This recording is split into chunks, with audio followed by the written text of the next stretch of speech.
stand by for the Northern Alliance Radio Network. And go launch sequence. Engineering? Go flight. Master control? Go flight. Studio engineer? Go flight. We are go for launch in T-minus 3, 2, 1.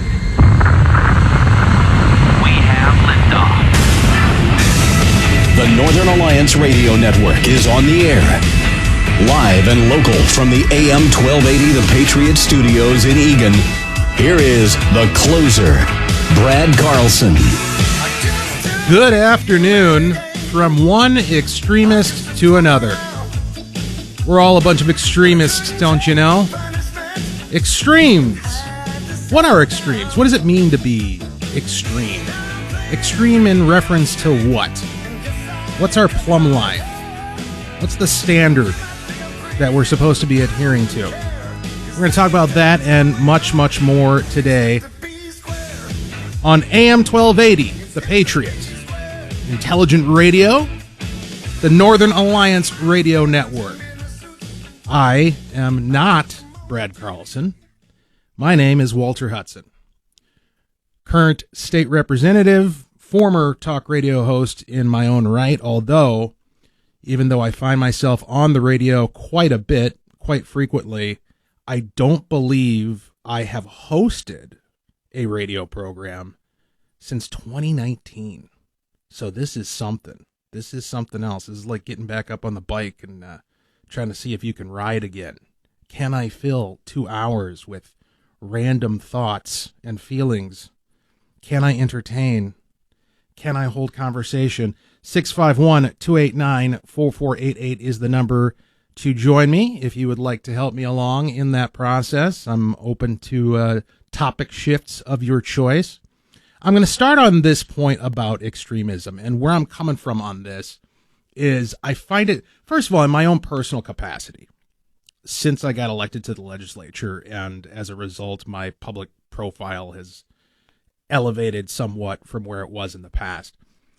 There's been a little bit more ink spilled about me since getting elected than there had been prior, which makes a certain degree of sense.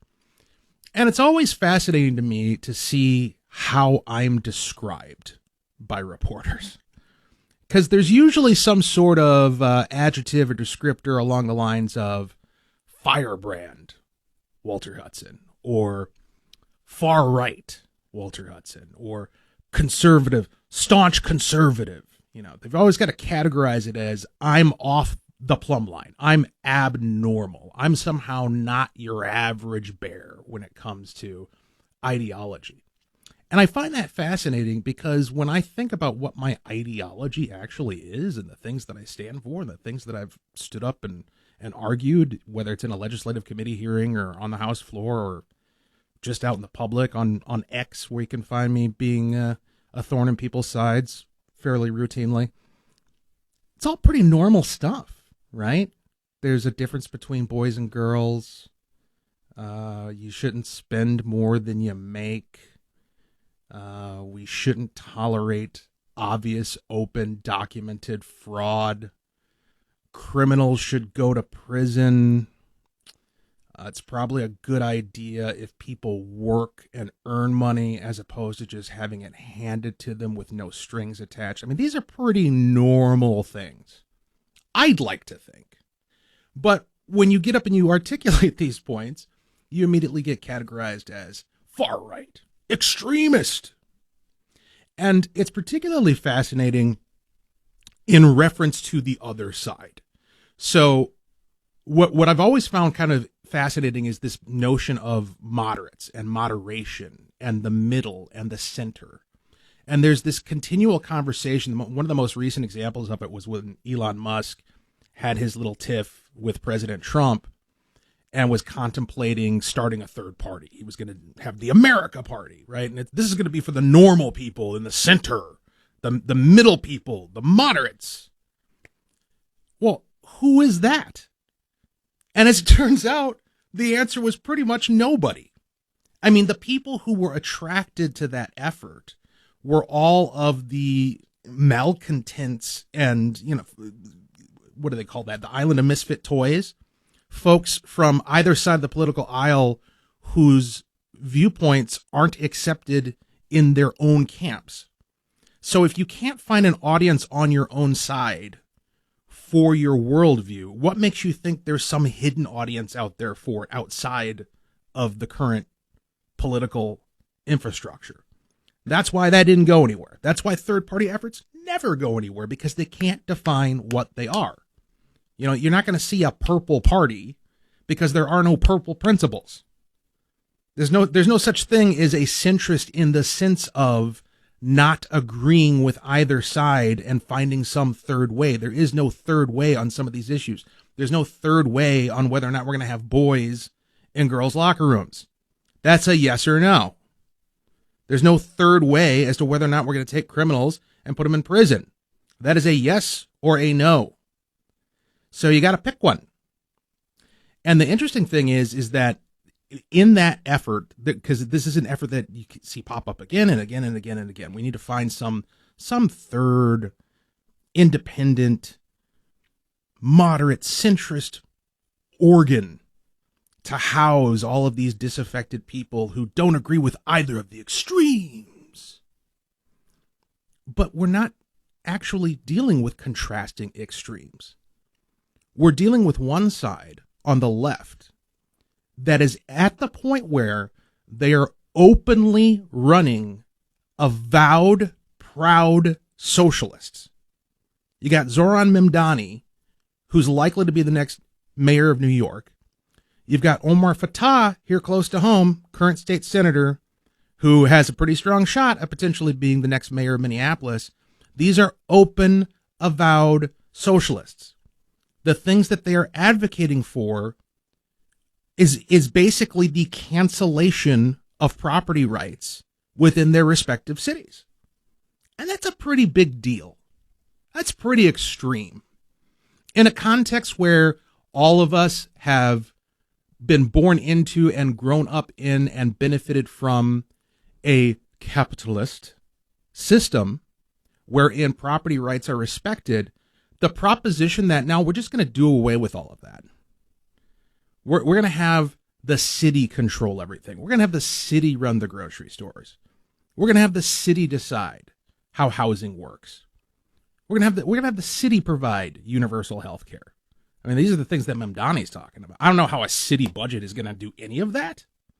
But even just the idea that that's the role that government should be playing, that is extreme. That is way off the plumb line. That is abnormal. That is strange. That is weird, to borrow the word that the Democrats were using against us in the 2024 election cycle. That's strange. That's bizarre. Thinking that boys should be able to go into girls' locker rooms, that men should be able to go in the women's restroom. That's strange. That's bizarre. That's creepy. By contrast, my viewpoint that property is the frozen form of human life. You know, how do you get your property? How do you come by it? You get it because one of two ways. Either you worked to earn it, or it was given to you, bequeathed to you by somebody else who worked to earn it. And through that work, they essentially transformed their life, a portion of their life, into that thing, that piece of property, that piece of land, that bank account, whatever it is. And so you're dealing with a frozen form of human life. That is why things like theft should be taken significantly more seriously than we currently do in our society. You know, you get this idea on the left where they say, oh, you know, it's just a property crime. Oh, you don't need to worry about that. Insurance covers that. It's just a property crime. It's not violent. We should throw people in prison for that. Well, no, a crime against your property is a tertiary crime against your person. Because in essence, think about it. Think about it this way. Let's say, what's something that somebody could steal pretty readily? Let's say your car. Let's say you're going to get carjacked. That's a pretty likely scenario here in the metro area. Somebody carjacks you, they take your car. Well, that's just your property. Well, no. however many thousands of dollars that you had to put up, either now or through loan, a future agreement to pay. That's money that it takes you a certain amount of time to earn, right? Whether it's through your salary, your wages, however you get your income. Fundamentally, there is no difference morally between that person stealing your car and that person locking you in a basement and forcing you to work for free for that amount of time. It is a after the fact form of slavery. That's what theft is. That's how important we should treat it. Now, that's not a particularly, this is one of those, what I'm saying here, this type of rant of mine, this is what gets me the reputation of, oh my God, he's crazy. He's an extremist. He's talking about slavery in reference to theft. Well, I mean, am I wrong? How am I wrong? If I am, if you think I am. 651-289-4488. What you own took you some amount of effort to earn. And so when someone steals it, they are in effect enslaving you for that period of time that it took you to earn that thing. That's the importance of it. And the reason I spend so much time ironing that out is to pivot to the fact that slavery is in essence what Zoran Mimdani and Omar Fatah are prescribing as public policy for the cities of New York and Minneapolis, respectively. You know, this idea, I had Jeremiah Ellison, who former Minneapolis City Council member, got into a tiff with me on X a couple of weeks back because I pointed out, I forget exactly what the context was. It had something to do with Zoran Mimdani. Oh, I remember what it was. Zoran Mimdani was being talked about with Ken Martin. Here's what we'll do. Let's start heading towards the break here. I'm going to tell you this story when we come back because it deserves more than the minute and a half that I have here. But to give you a preview of where we're going to go after we talk about this initial extremist conversation, I want to talk about an incident over in Europe where J.D. Vance was denied entry into a restaurant. And that's, what would you do if you were the owner of this restaurant? We'll talk about that when we get back.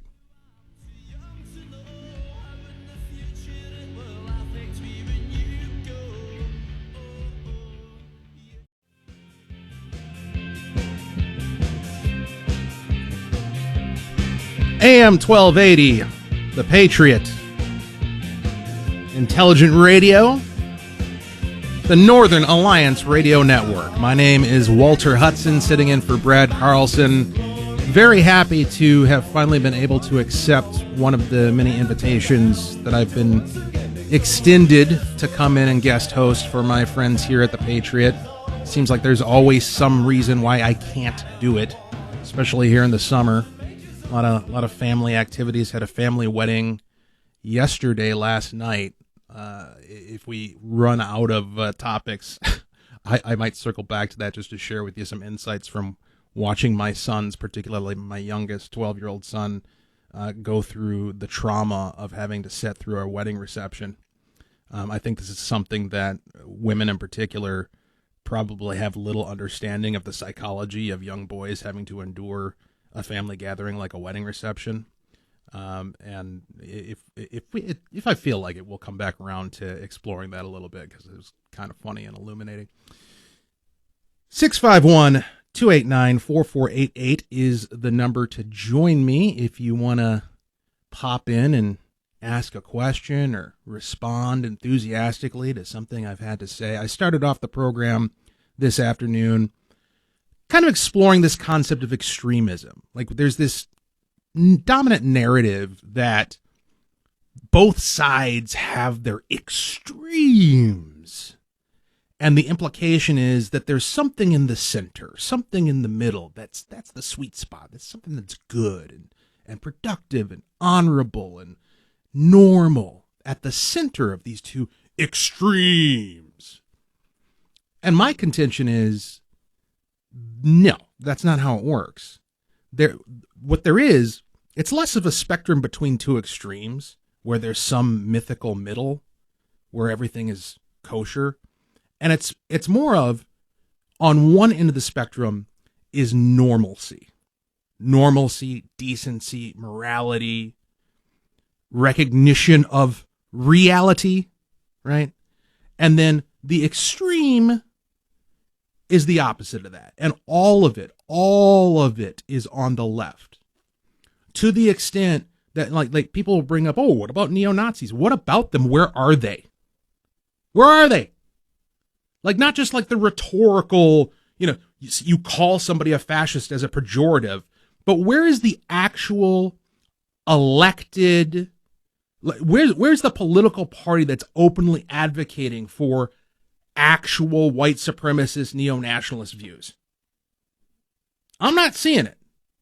And that's the difference between the right and the left nowadays, is that on the left, you've got folks like Zoran Memdani, Omar Fattah, and even people like Gavin Newsom, right? Beto O'Rourke. All of these guys are openly campaigning as socialists, which is an extreme viewpoint. That is an abnormal idea. That is not consistent with the American project since its formation. Socialism is antithetical to everything that America was founded upon. America was founded upon inalienable rights, negative rights, rights that are inherent to the person, your life, your liberty, your property. The ability to pursue happiness is contingent upon upholding your property rights, because you can't pursue that which you're not allowed to keep. Pretty basic, pretty normal. But these guys don't agree with that. That's extreme. Me, here on the other side, or Trump, or fill in the blank conservative, saying, yeah, you know what? I think you ought to be able to keep what you earn. You know what? I think we ought to have safe streets. I think we ought to not have homeless people lying under underpasses and with encampments in vacant lots. I think we ought to clean that up. That is not an extreme position. That is normalcy. That is decency.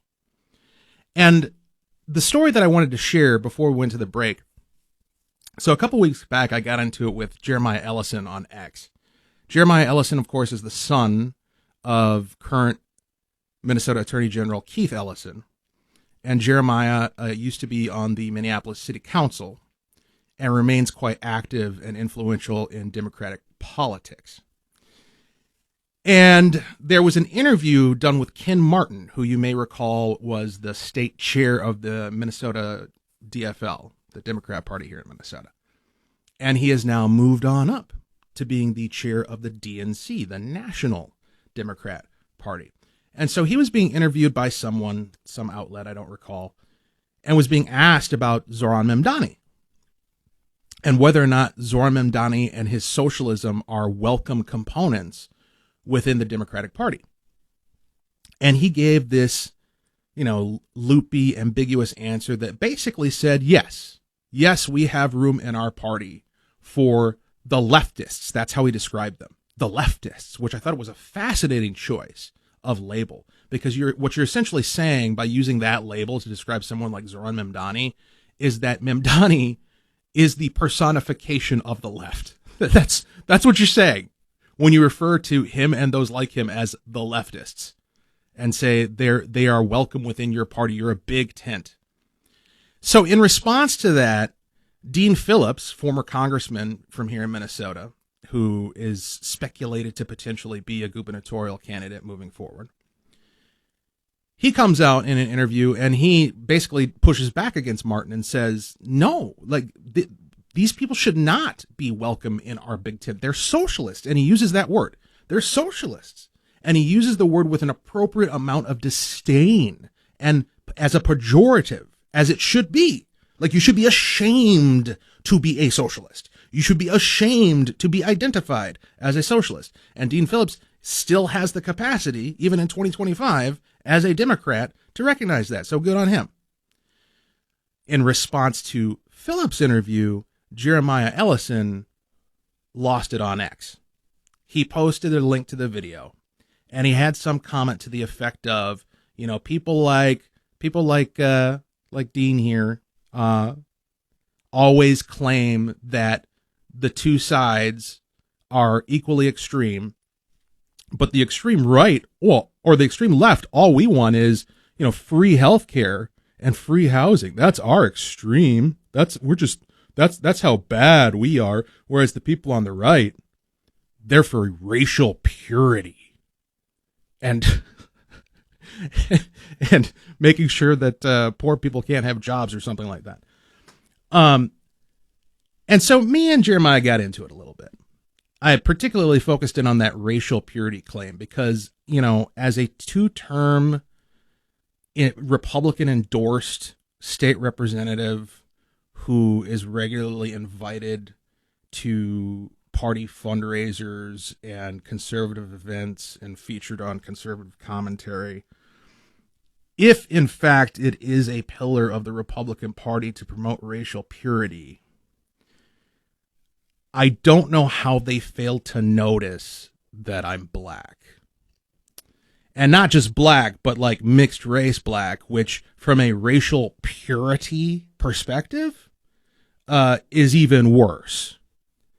Like if you go and talk to actual white supremacists of the type of I forget the name of the guy.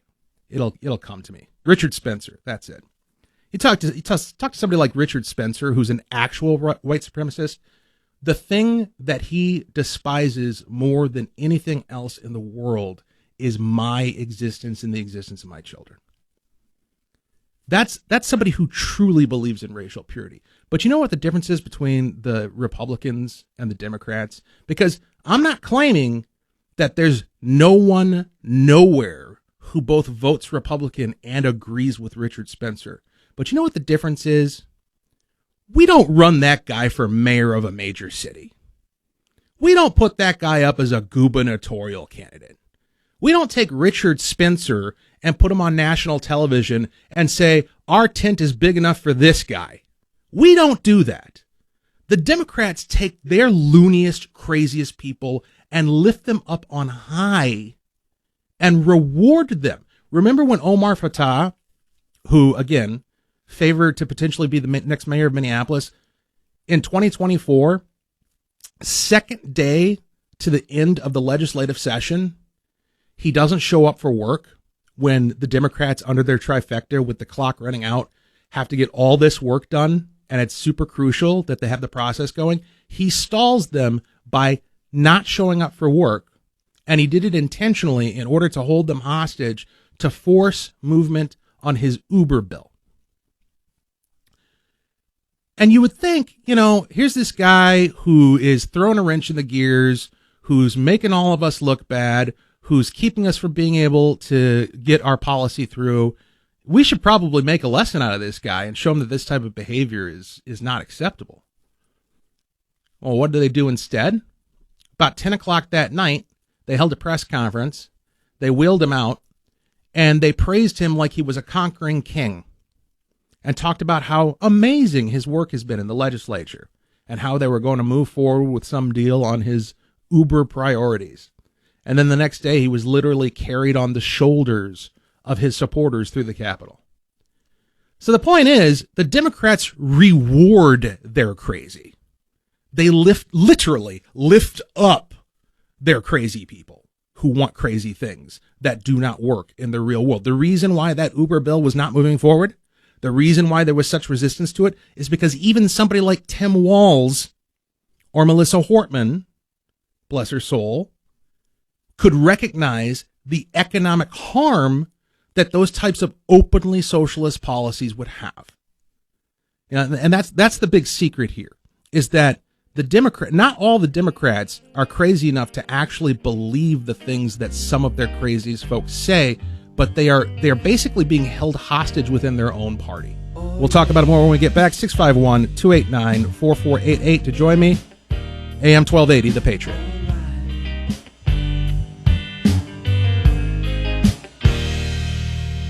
Somebody's hiding, it's drowning my icebox. Say it's been too hard, say it's been too long. it's all too much. The thrill has long AM 1280, The Patriot, thought you could. the Northern Alliance Radio Network. And you thought you could do. My name's Walter Hudson, sitting in for Brad Carlson. But it's a place in time where the Intelligent easy radio. piled up high. But never mind. You can call in at 651-289-4488 if you want to join the conversation. Spent the first half hour just talking about this fallacy, as I see it, that the two extremes, quote unquote, of the political spectrum are somehow morally equivalent. I just don't see it. I don't see how a movement that says we want to abolish the system upon which the United States was founded. I mean, they literally use words like dismantle. We want to dismantle the United States. We want socialism. We want government-run grocery stores like in the Soviet Union. I just don't see how that's morally equivalent to somebody like myself saying, you know, if you're going to come here, maybe it should be legal. If you're going to commit a crime, maybe you should go to jail. Maybe you should earn your own money. And nicely enough, once you earn it, you should be able to keep it for the most part. Isn't that a marvelous novel idea? And of course, it's not a novel idea. And at the root of this, I think part of the reason why people are able to get away with this false moral equivocation between what is truly extreme in the form of socialism and what is not what is simply normal day-to-day American jurisprudence, capitalism.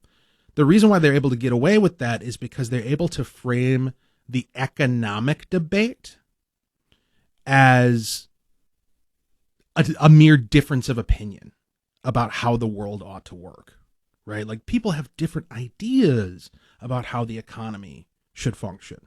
And all those, we can listen and we can talk and we can just kind of sort out these different benign ideas about whether or not the government should run the grocery stores. But they are not merely different ideas. Economics is not truly about economics. It's about morality. Capitalism is not an economic system. It is a moral system. It is the economic application of human rights as articulated in the Declaration of Independence and the Constitution. Those, what we call negative rights, meaning the things that you have the right to retain without them being infringed upon, your life, your liberty, your property, so on and so forth, free speech, free association, freedom of religion, those negative rights, the economic application of those rights manifests as capitalism. In other words, if you have a right to your property, the only way things are going to function economically is in a capitalist fashion. You can't retain your right to property under socialism by definition. And of course, what that means is that socialism is a moral encroachment upon your right to property. So the real question when we talk about economics is, are we going to uphold individual rights or aren't we? Are we going to have a moral economic system that upholds your rights, or are we going to embrace an immoral economic system that encroaches upon and treads upon your rights? That's the issue. And between those two extremes, there is no moral equivocation. All right. So let's talk about a couple of issues. This was an interesting thing that popped up on my radar over the weekend.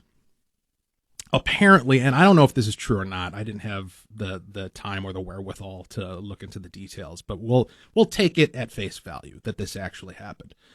Apparently, according to a post on X, J.D. Vance tried to book a table at a restaurant in the UK called The Bull, in a place called Carlsbury. But word got out to the staff, who warned the management that they'd walk out rather than serve J.D. Vance. And this left management with no choice but to cancel the vice president's reservation and send him packing in what locals gleefully dubbed a mini mutiny. Now, this is apparently, according to the wording of this sounds like it was happening during the 2024 campaign. I don't know why J.D. Vance was in the UK during the campaign, but suffice it to say. Now, what strikes me about this is just how it resolved. You have employees who come back and tell you that you're not going to serve one of your customers, and you cave to that? I can't fathom this attitude that seems to be increasing certainly in stories like this that we hear, where a manager or a company or a corporation yields to the childish demands of their employees rather than run their business as they see fit because it belongs to them. If this was me, God forbid I owned a restaurant, because apparently that's a curse that I don't want to take on. But let's say I did. I get this phone call from management that there's a VIP who my employees do not want to serve and that they're threatening to walk out. My reaction after a few seconds of quiet contemplation is going to be to say, okay, I'm on my way. Don't tell them I'm coming. I get in the car. I drive down there. I call a meeting of the staff, pull everybody in the kitchen, pull them off the floor, have them stand on one side of the room, and then I'm drawing some kind of line. Maybe I toss down a mop handle or something, some way to divide the room. And I'd say something to the effect of, I'm told that there's a number of you who are claiming that you're unwilling to serve my customers. If that's not true, come on and cross this line and come over here to me. You have 10 seconds to make your decision as to whether or not you're going to serve my customers. And after that 10 seconds had passed, everybody on the wrong side of the line is fired. And I don't care if I have to shut the place down for a month. I don't care if I have to completely rehire all the staff. There is no way in hell that I'm going to allow employees to tell me whether or not I can engage in transaction, in relationship, in business with certain customers. That's not how this works. You don't want to serve my customers, you don't work here. Now, this again, going back to this concept of extremism, boy, doesn't that sound harsh? It's just so harsh. No, this was normal. Not too long ago. It was just expected that you hire somebody to do a job, they do it. And if they're not willing to, they're fired. This should not be controversial, and yet apparently we've gotten to this point in society where it is. Let's talk to Daniel on line 1. Yes. Hello, Walter. Hey. Hi. Yeah. Thank you for taking my call. I love everything you do. Thank you so much for your service. I actually have two questions of similar. I'm trying to pick your brains on this. What percentage would you hazard a guess of the extreme leftist radicals are true believers versus paid mercenaries or paid agitators?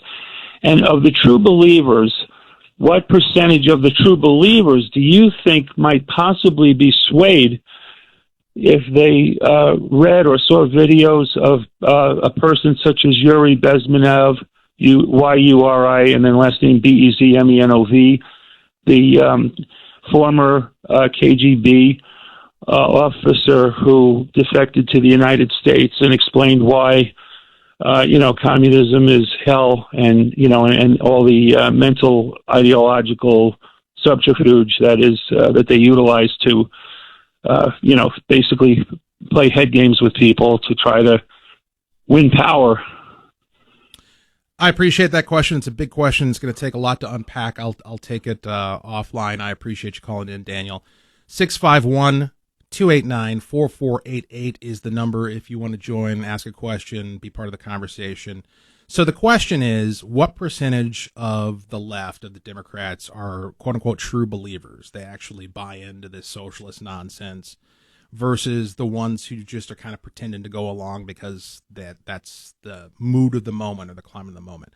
I would say it's probably somewhere in the area of 70-30, where it's 30% true believers and 70% relatively pragmatic political power seekers who just are reading the tea leaves and going in the direction of the political moment.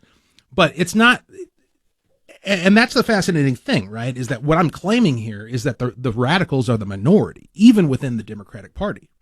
And I do truly believe that. I've seen it play out at the legislature, where there are certain members who are known as, and I'm not originating this word. This is how I hear them described by others, terrorists. And what's meant by that is obviously metaphorical. I don't want to get confusing here, but that, they're willing to shut the place down. I just told you the story about Omar Fattah on the second to last day of the 2024 legislative session and what he pulled and how he got rewarded for it. He got rewarded for shutting down the legislature, for sabotaging his own party under a trifecta. He got rewarded for it. Why is that? How is that? Why is it that somebody who is pragmatic and has a lot of political and legislative experience and understands how the system works and actually does have some grasp on economics, somebody like Speaker Emerita Melissa Hortman, rest her soul. Why is it that somebody like her goes along with a Lee Finke or a Byron Curran or a Cedric Frazier? I'm going to give you the answer to that question when we return. And I don't know if you'll be surprised by it, but you might learn a little bit more than you currently do. AM 1280, The Patriot, the Northern Alliance Radio Network, 651-289-4488. To join us, my name's Walter Hudson, in for Brad Carlson. Hey, Caesars, hey, Caesars. Hey, Caesars, hey, Caesars. Hey, Caesars,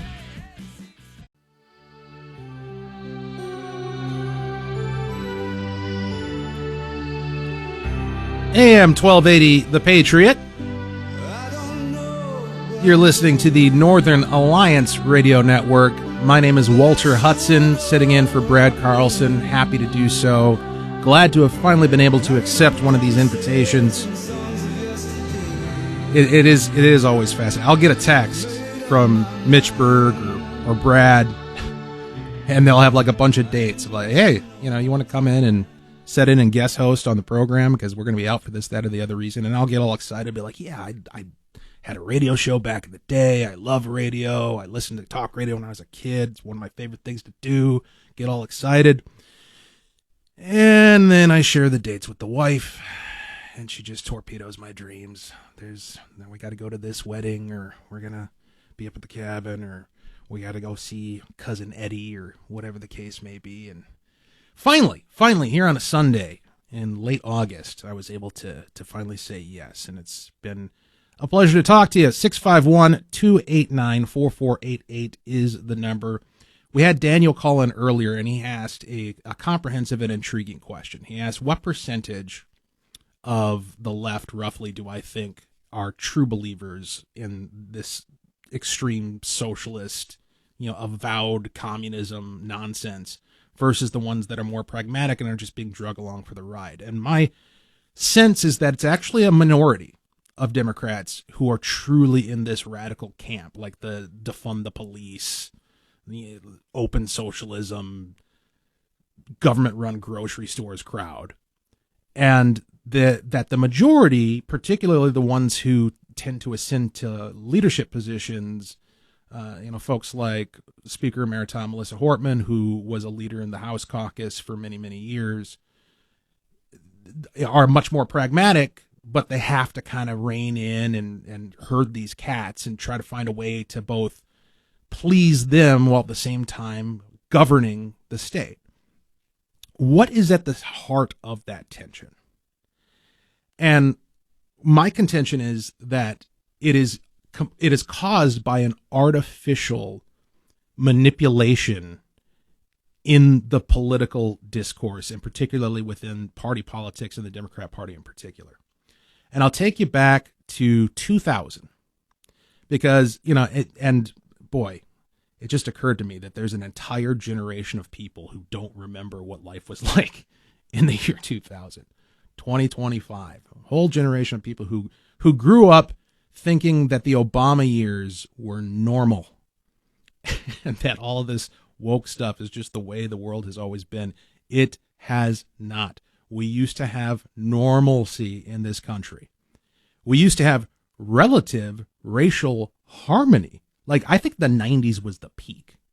I think the 1990s was the absolute peak of racial harmony in the United States of America, of getting as close as we possibly could to truly fulfilling Dr. Martin Luther King Jr.'s dream of little white boys and little black boys playing together and not caring about each other's skin color. And, you know, we used to proudly say, people would say, I'm colorblind. And that was a good thing. That was something that was honored and affirmed. Nowadays, if you say that, that's proof that you're racist, because you should see color. It's very important to acknowledge race. That shift in narrative all came after the year 2000, and it catapulted with the election of President Barack Obama. But Obama was not the cause, he was the effect. The cause happened back around 2000, when, you may recall, we had this highly disputed presidential contest that was decided in Florida, which at the time, I know it's hard to believe now, given we live in the Ron DeSantis years, but back then, Florida was a pretty purple state. It was considered a battleground state. It was considered a state that determines the course of presidential elections. And it was very close between, I believe it was Bush and Gore at the time. And there were all these weird election issues with hanging chads, and it's back when we used to use paper ballots, right?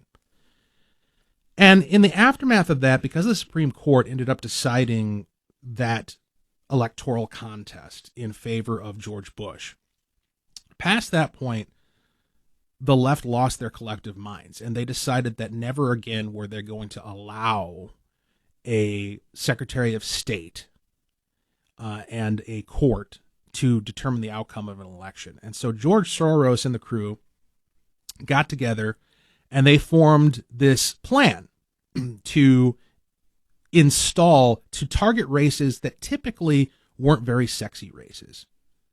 Races like Secretary of State, races like Attorney General, and down ticket things like County Attorney, District Attorney. They were going to stack these offices with true believers, with adherents, with soldiers who would fight for the progressive cause at the expense of the law, at the expense of order. And they have been very, very successful in doing that. They've been very, very successful in installing folks like Mary Moriarty here in Hennepin County, Keith Ellison here in Minnesota, Steve Simon as Secretary of State. Folks who understand the assignment, and it ain't serving you. Serving you ain't the assignment. The assignment is offering up power and being in a position to steer power towards their political allies. And there was also the formation of this kind of network, as Daniel hinted at, this network of professional activists. The ability to put out the call that we're going to take to the streets now, and we're going to disrupt and dismantle. That's what Black Lives Matter was. That's what BLM was. That's what the 2020 riots were all about. It's part of the reason why Governor Walz and Jacob Frey let the city burn for 4 days. Because it's all part of the plan. The disorder is the point. The disruption is the strategy, in order to secure the power, in order to purvey a narrative. And so, yes, indeed, you have this structure of what I consider to be, quite frankly, organized crime under the color of law. Because what they're affecting is, at the very least, unethical, and potentially, in many cases, illegal. Certainly when you put out the call and you say, we're going to pay you to come from Chicago to Minneapolis to quote unquote protest. And oh, by the way, there just happens to be a pallet of bricks here on a corner for you. You know, if those become useful to you for some reason. We won't tell you how to use them, but there they are. Big pallet of bricks for you. Oh, and by the way, here's some food, here's some pizzas, here's some buses, right? What you're doing is you're materially facilitating the breaking of the law. That is organized crime. And for the life of me, one of the things I've really hoped for and have yet to see is that being taken as seriously as it should be by the Trump administration. We'll talk about it more when we return on the other side. My name is Walter Hudson, AM 1280, The Patriot, the Northern Alliance Radio Network, 651-289-4488. And let you out into the world. Closing time. Turn all of the lights on over every boy. Stand by for the Northern Alliance Radio Network. And go launch sequence.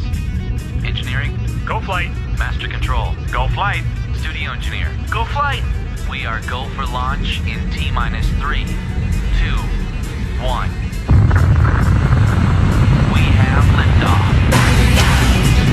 The Northern Alliance Radio Network is on the air.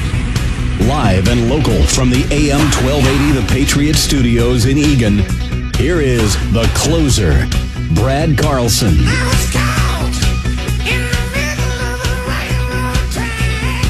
Artificial intelligence, AI.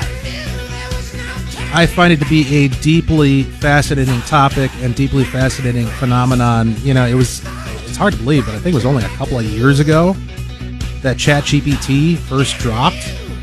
It was completely novel and blew people's minds. What is this technology that you can have a conversation with as if you're talking to a person?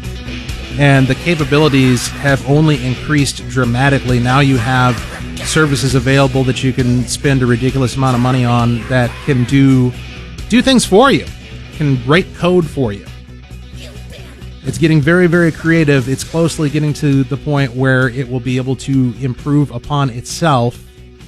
And past that point, God knows what's coming. AM 1280 The Patriot, Intelligent Radio, the Northern Alliance Radio Network. My name's Walter Hudson, sitting in for Brad Carlson. And I want to talk a little bit about that later, or just kind of leave it open as a potential conversation to come back to, because, you know, as a legislator, I'm in the Minnesota House of Representatives representing Northeastern Wright County, second term. And it's a fascinating time to be a young legislator in this changing environment that we find ourselves in, because government by design is slow and deliberative and reactionary. And what I mean by that is that it takes time, typically, for government to catch up with changes in technology.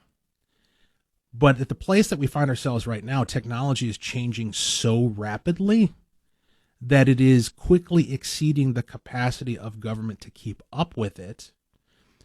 There's a number of, I'd like to listen to a lot of random YouTube videos, and this is one of my favorite topics, is listening to people in the industry talk about AI, where it's at, where it's going, what the implications are. And I've heard multiple figures within the tech industry say things like, well, you know, a couple of years ago, we were welcoming the idea of government regulation in order to address some of these concerns about where this technology could go. But now these same people are saying it's too late. Like, it's ungovernable.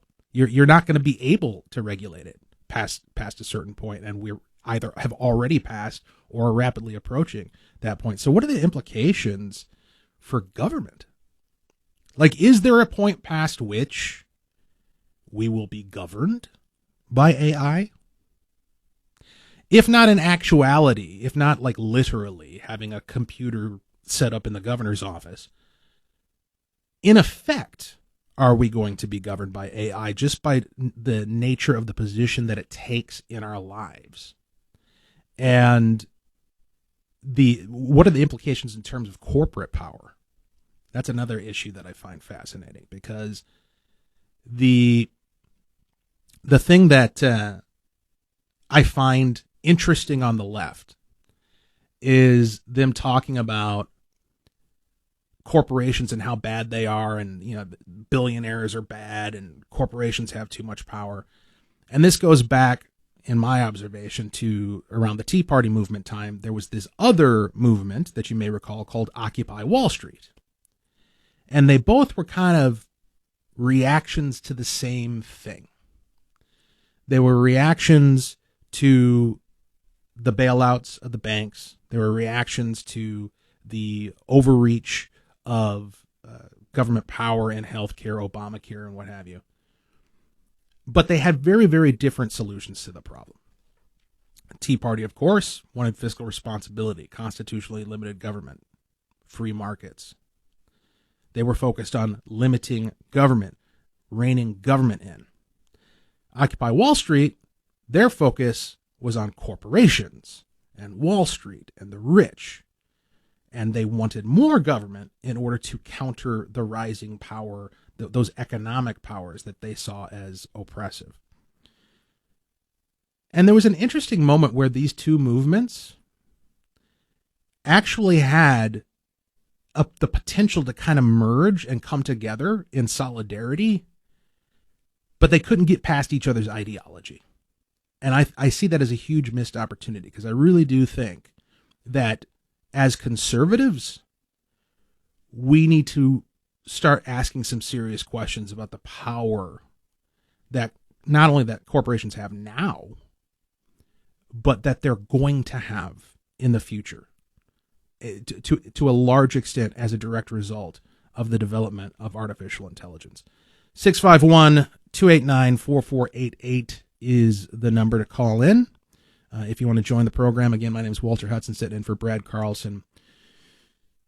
I want to follow up on what we were talking about last hour. So I got a call from Daniel, who asked me a pretty comprehensive question about the current state of the Democrat Party and the left as a political movement.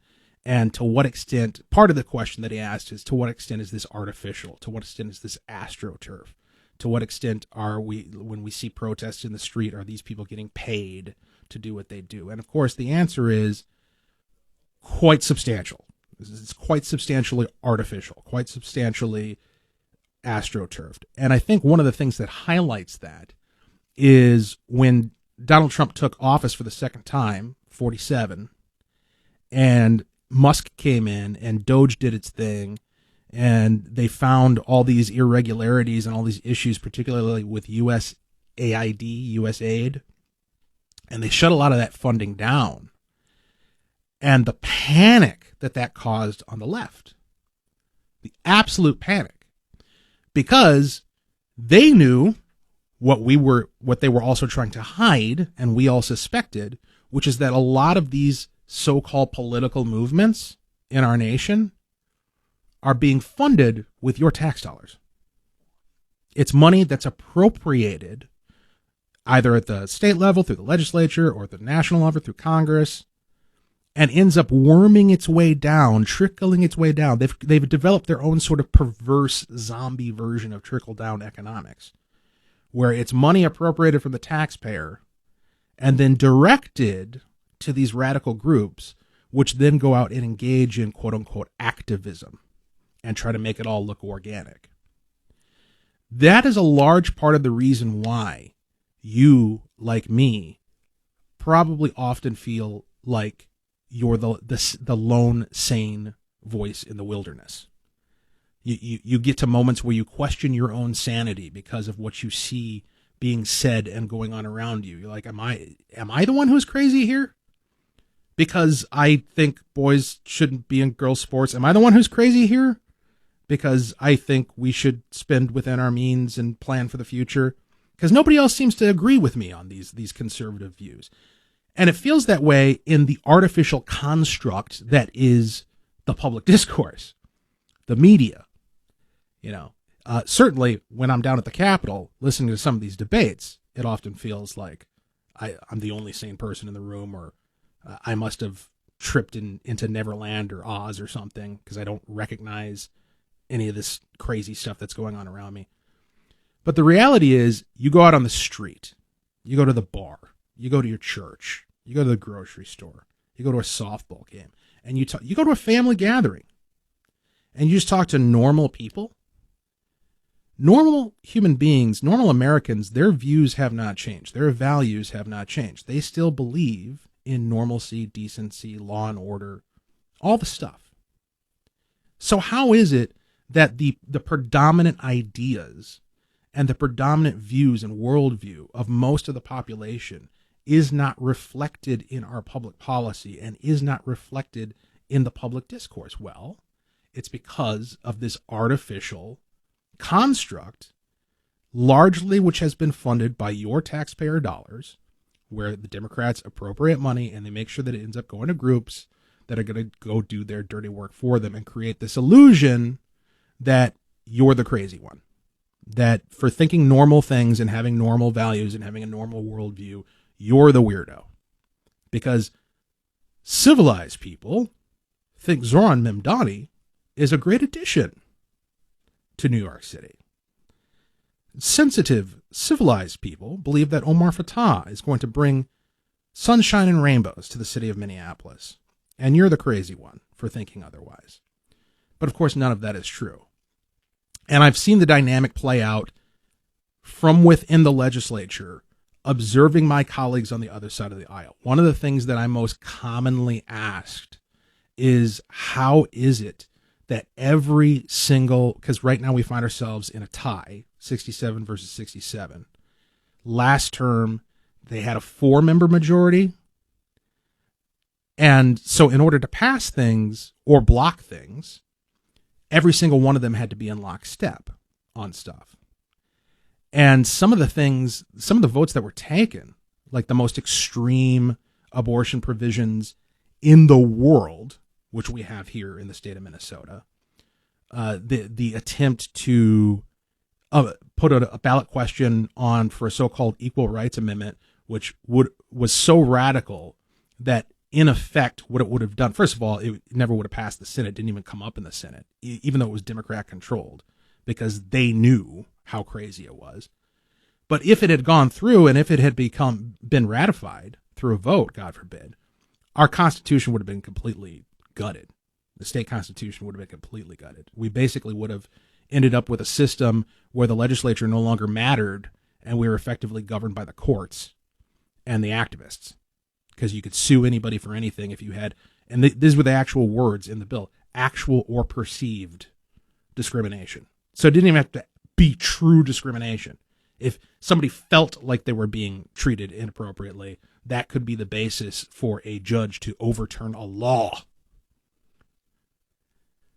or to impose some sort of fine or punishment upon any entity, school board, school district, company, individual. And so you had all the Democrats in the House vote for this thing. And I get the question of, like, how is this happening? Because I know, people say, I know that so-and-so, Representative so-and-so, is a relatively reasonable person. I know that they're not one of these crazies. I know that they're not a socialist. You talk to him, he seems like a pretty normal guy. Why did he vote for this extreme, crazy position? And the answer is because there is an artificial center of political gravity within the Democrat Party that is not driven by deliberation. They're not over there having debates, okay? They're not over there like having a conversation about what the best thing to do is. What they are doing is they are receiving marching orders. They receive marching orders from the public sector unions. They receive marching orders from the powerful activist groups and interest groups that they empower through appropriations. And an example of that, and this is particularly bad here in the state of Minnesota, which is why we have had some of the worst discovered fraud in the entire nation. We'll talk about it more when we return. My name is Walter Hudson, AM 1280, The Patriot, 651-289-4488.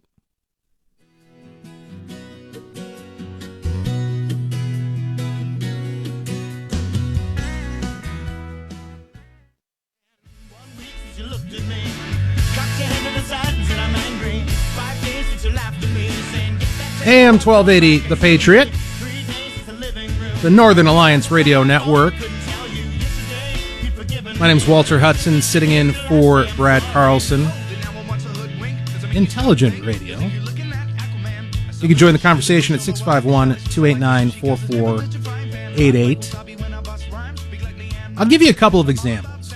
So I'm a state representative, second term. 3 sessions I've worked through, which is enough to be dangerous. And there are a couple of particular examples of things that have come up where the Democrats, you could tell they were reluctant. You could tell some of them, some of the members on the other side really were uncomfortable with the vote that they had to take. But they had to take it because they were under orders. And the orders don't always come from Democrat leadership. In fact, Democrat leadership often finds themselves at odds with some of these interest groups, but they have to cave to them because that's the way their political infrastructure has been set up. So one example would be the Education Finance Committee this past session. We were having a heck of a time in a evenly split House coming up with a final budget bill to fund our education here in the state of Minnesota.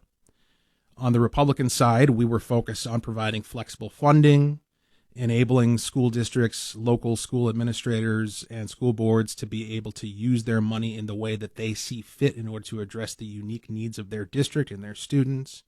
We wanted to put an end to a lot of the DEI nonsense, and we wanted to defund a lot of these nonprofits that have been, as a category, proven less than trustworthy over the years, as has been highlighted by all of these fraud schemes that have been revealed in recent years. That was our position, broadly speaking. On the other side, they just wanted everything to stay the way that it is. They wanted everything, if not expanded, right? They wanted to continue to clamp down, impose mandates on schools.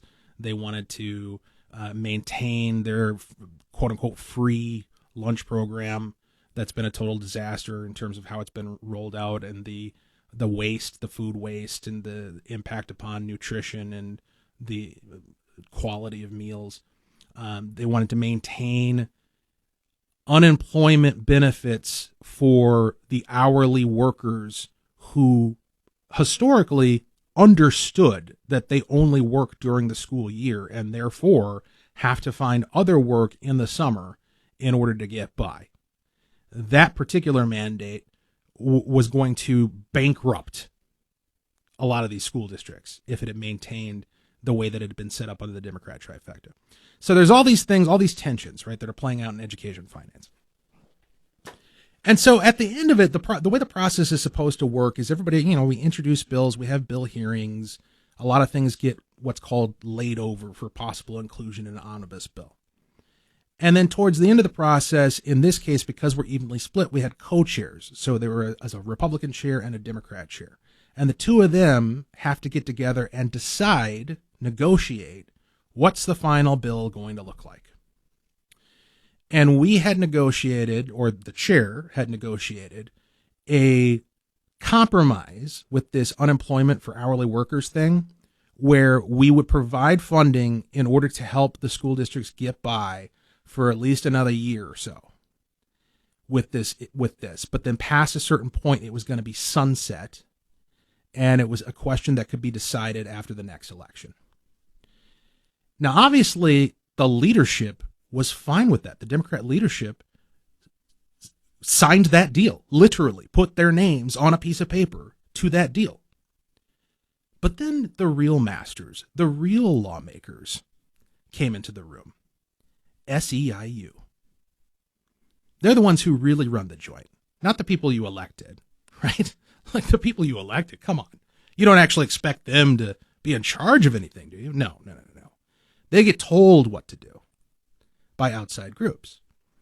And so that's when you had this moment where the Posse Caucus and the Queer Caucus, and this is what they call themselves, I'm not being disparaging, charged into a gubernatorial press conference in the governor's office and made a big ruckus. I mean, I remember seeing this live, And I didn't realize at the time that some of my Democrat colleagues, a lot of my Democrat colleagues, were part of the disruption. And I just assumed that it was a bunch of crazy people who had gotten into the building and were engaging in what arguably is felony activity, because disrupting the legislature is a felony.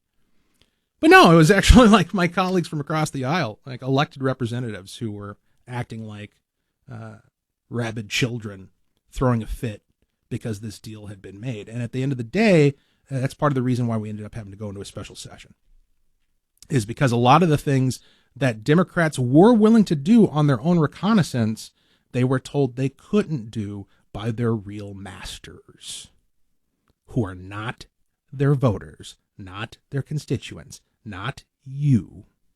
It's these interest groups like SEIU.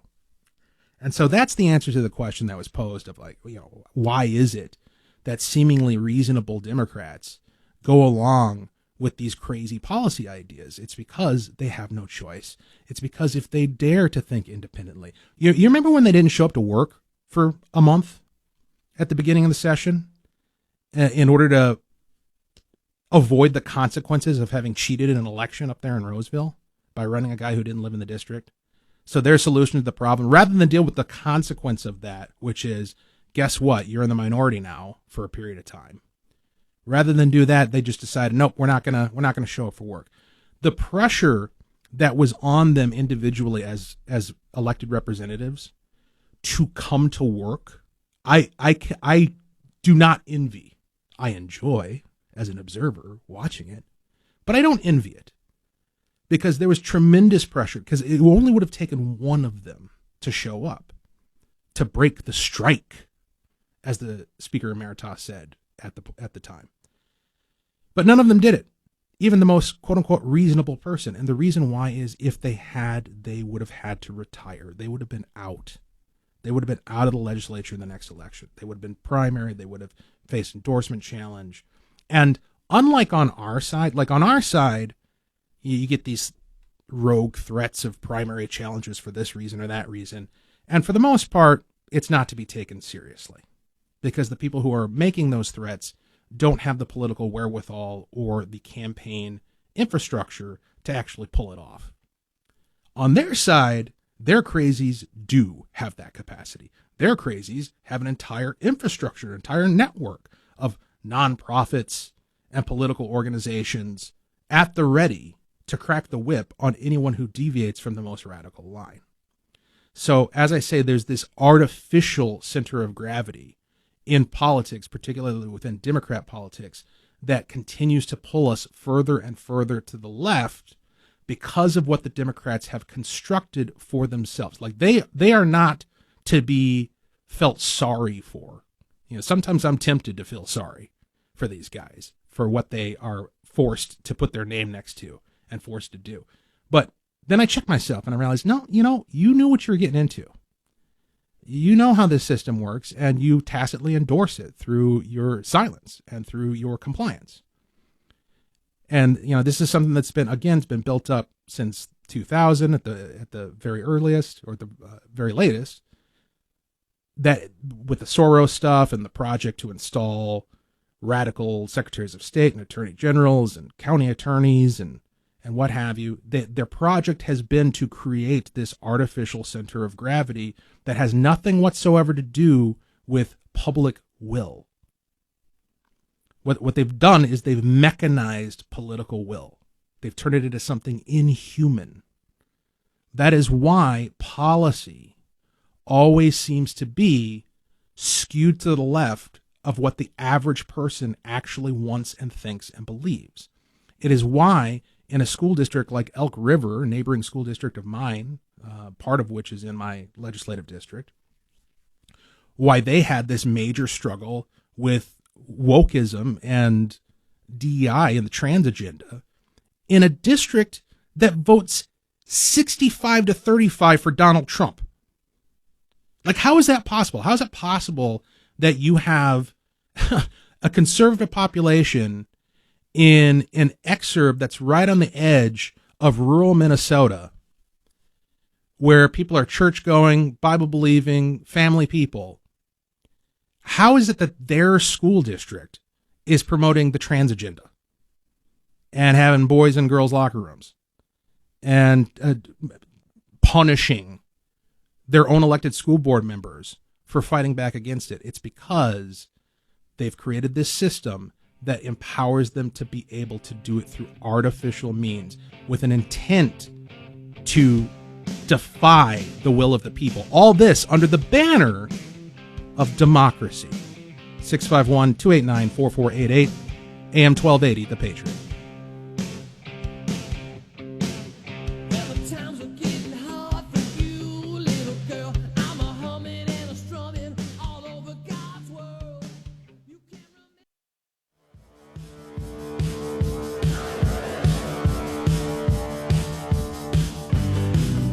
remember. AM 1280, The Patriot. Intelligent radio. The Northern Alliance Radio Network. My name is Walter Hudson, sitting in for Brad Carlson. You may know me from such films as the 2024 legislative session, which ended in a 1,400-page monstrosity omnibus bill covering everything under the sun. That was passed by breaking every rule in the book by the Democrats. And again, it goes along with this theme of, the pretense that party puts up of caring at all about your opinion is breathtaking, particularly because so many people seem to actually believe it. They actually seem to buy the narrative that the Democrats are the party of the people. Democrats couldn't possibly care less what the people think about anything. They don't serve the people.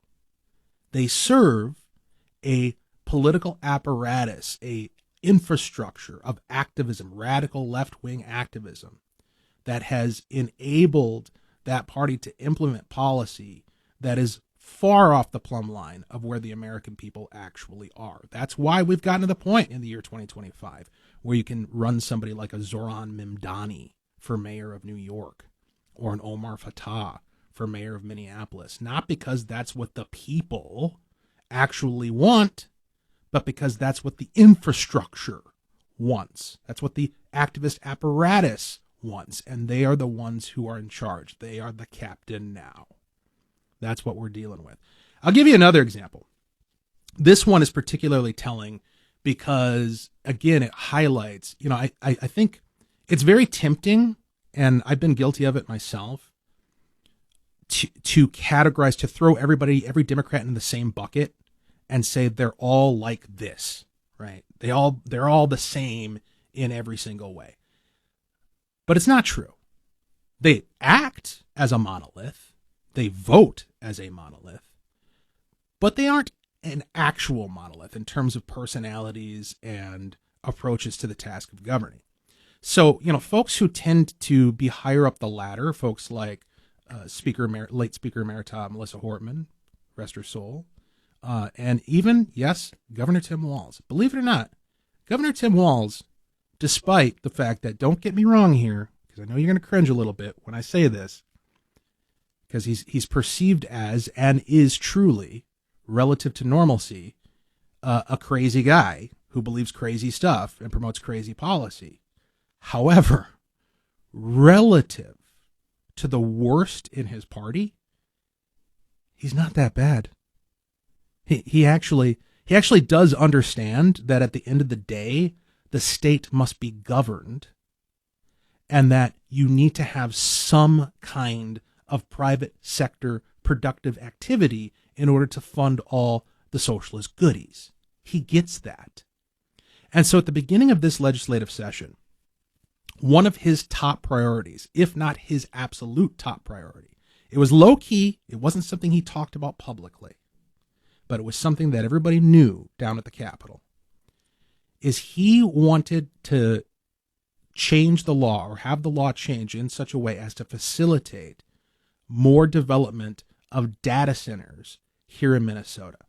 So we talked earlier at the top of the hour about the rise of AI and how AI is becoming such a prolific part of our economy and our life and potentially our governance at some point in the future. And it's true. And all these computers to run this stuff are going to require more and more power and more physical infrastructure moving into the future. And that presents the possibility for economic boom. You know, in Monticello, which is adjacent to my legislative district, they have a power plant that is scheduled to be shut down. And that power plant provides a tremendous amount of local revenue. Property tax revenue to the city, to the school districts, to the county, substantial. And the loss of that power plant is potentially going to have a very dramatic and deleterious effect upon that community.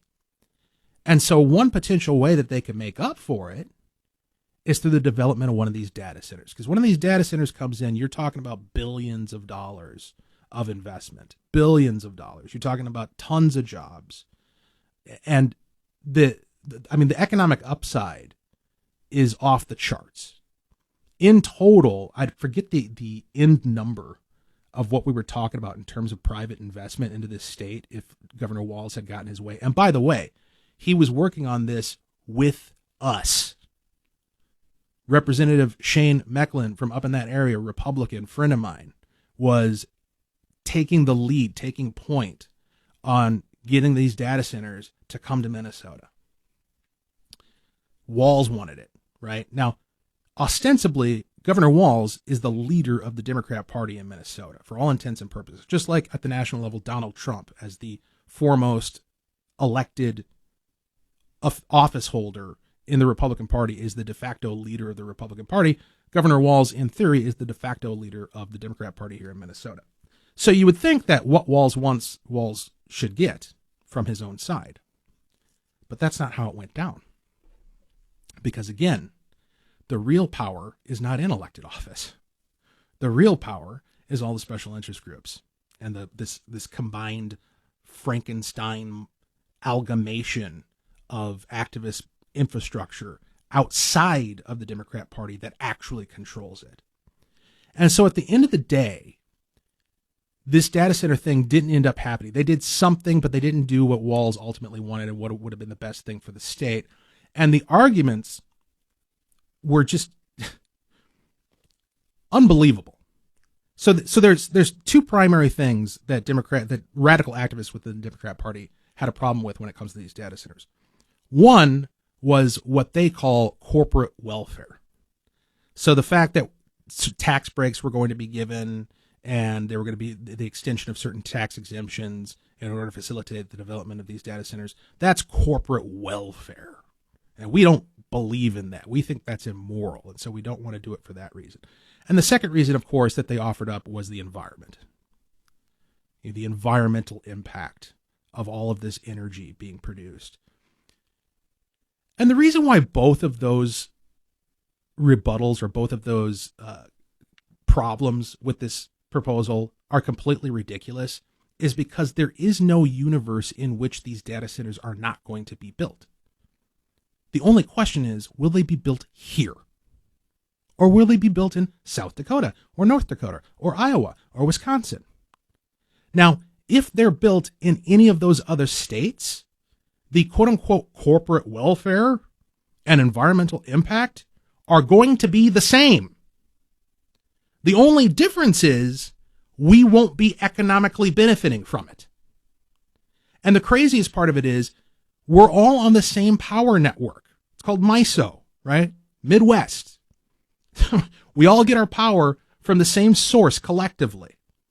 And so you're going to have your power sucked up by these data centers no matter where they land, but you're going to refuse to benefit from it economically. You're going to leave communities like Monticello in the lurch because you've already told them they can't have a power plant because of the environment. And now you're telling them they can't have a data center either. Absolutely insane. But again, it's an example of the fact that the Democrats don't operate in the way that people presume politics operates, especially the way Republicans presume politics operates, because on our side, we actually do have debates. We actually do have discussions. We actually do listen to the people. We actually do take the stories from the people who we represent into legislative committees and onto the House floor.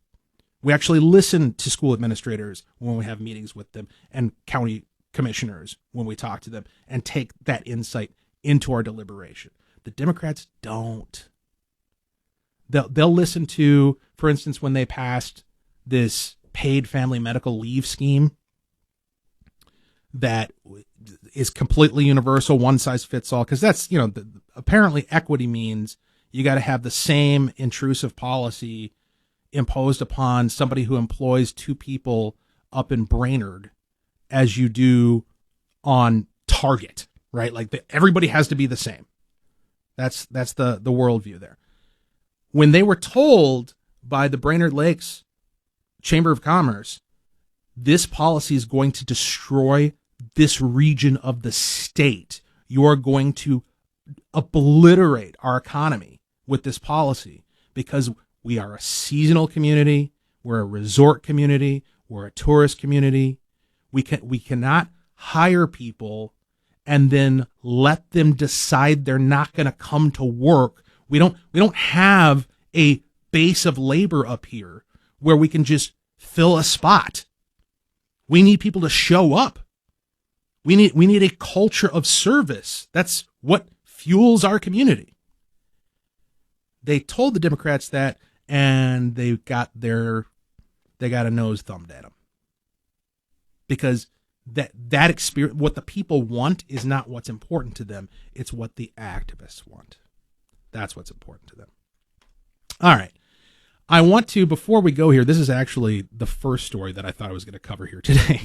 And here we are going towards the last segment, and I haven't even touched it yet. When we come back, I'm going to talk about homelessness and housing, and particularly housing support services here in Minnesota, and contrast it with the way things are happening in Dallas and other parts of the country and what the Trump administration is doing. You can join the conversation, 651-289-4488, AM 1280, The Patriot.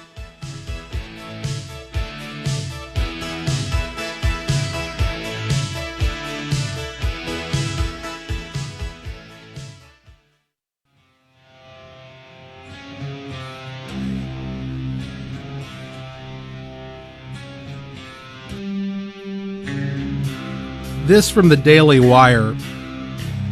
Folks in our nation's capital are already feeling safer since President Donald Trump, mere days ago, started cracking down on crime in Washington, D.C. On Monday, Trump signed an executive order declaring a crime emergency in D.C. and moved to protect public servants, citizens, and tourists, citing staggering crime statistics.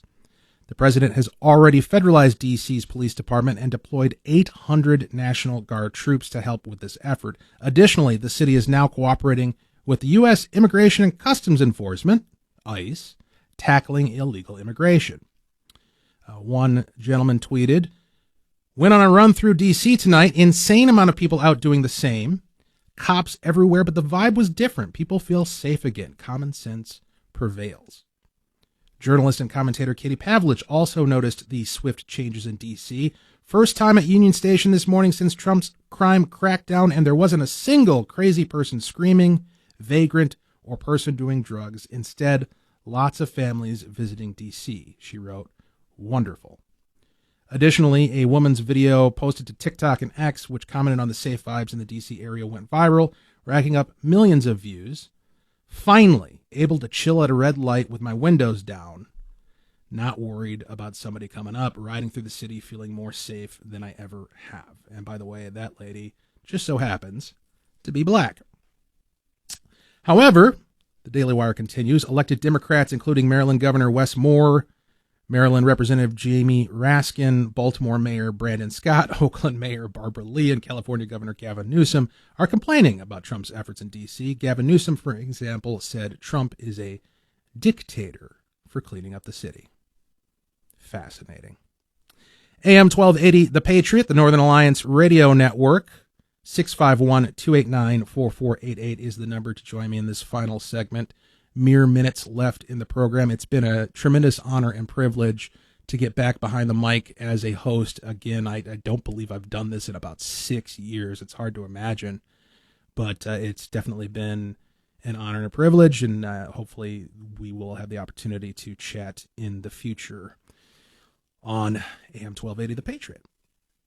So I find this deeply fascinating, and I'm not the first person to make this observation. A lot of people have been making this observation, but the Democrats seem intensely committed to taking the wrong side of nearly every 80-20 issue.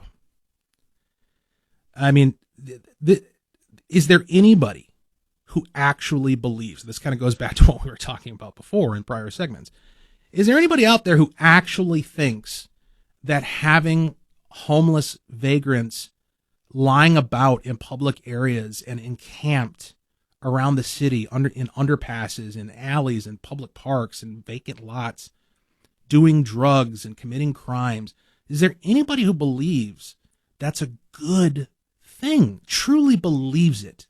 Now, I know there are people who do believe that and will craft some sort of a bizarre defense for it, but it's certainly not a majority position. Really, truly isn't. This move by Trump is extremely popular, and not just with people who are ardent supporters of Donald Trump. And the results speak for themselves, as you see in those comments reported on at the Daily Wire. So, this whole thing about being a dictator, I find that claim particularly fascinating, because the truth is the inverse. So people like Gavin Newsom are the real dictators. Governor Walz, Jacob Frey, Mary Moriarty.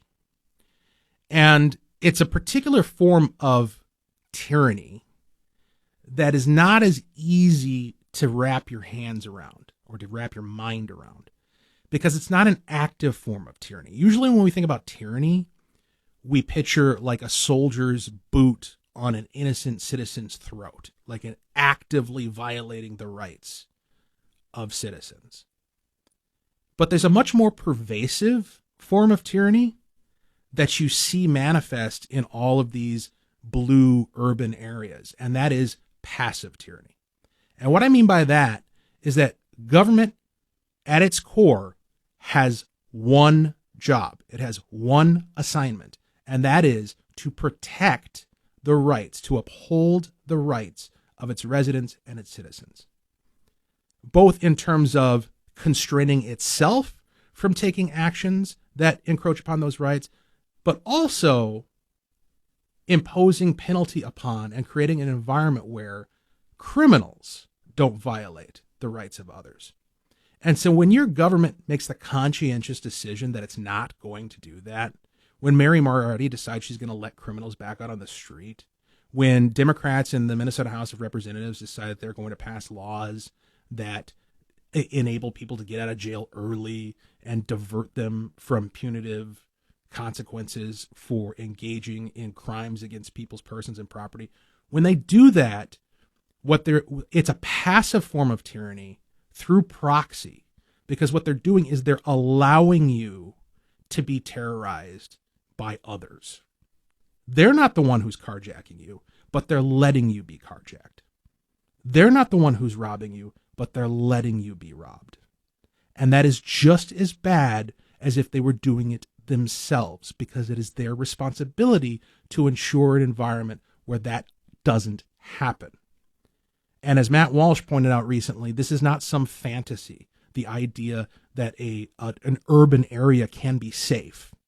It absolutely can be. Areas like New York have been safe in the past under the administration of Rudy Giuliani, for instance. Because why? Because he cracked down on crime. He took crime seriously. It's amazing how that works. It's amazing how people are safer when you remove from the streets perpetrators who are willing to assault them and rob from them. So strange, so curious that this happens. Well, here we are. We've gotten to the end of the program, and I never really got to get into this one story that I had lined up for the first thing to talk about. I wanted to talk about homelessness and how it's been handled in Minnesota versus Texas and other states. The short version, which is all I have time left to give you, is that in Texas, They've tried a lot of these, what they call wraparound services, which is something that you hear Democrats talk about all the time, where they, give people permanent housing and job placement services and all these things. The difference is the way they did it in Dallas is they combined it with enforcing the law.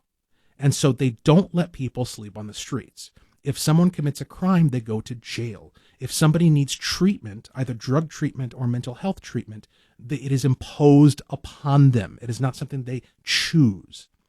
And it's the combination of those things, enforcing the law and providing services, that has driven them to a place where they declared downtown Dallas as free of homelessness. They actually say they've truly ended homelessness in Dallas as a result of this approach. By contrast, here in Minnesota, we want to provide all the services without any of the accountability, and not just the criminal accountability for the folks who are on the street, but also the administrative and financial accountability for the people who are providing the services funded by your taxpayer dollars. That is why the Housing Stabilization Services Program had to be shut down recently, because of extraordinary amounts of fraud discovered by the U.S. Attorney General. Minneapolis and Minnesota is a different breed. Nice chatting with you. My name's Walter Hudson, in for Brad Carlson, AM 1280, The Patriot. Closing time.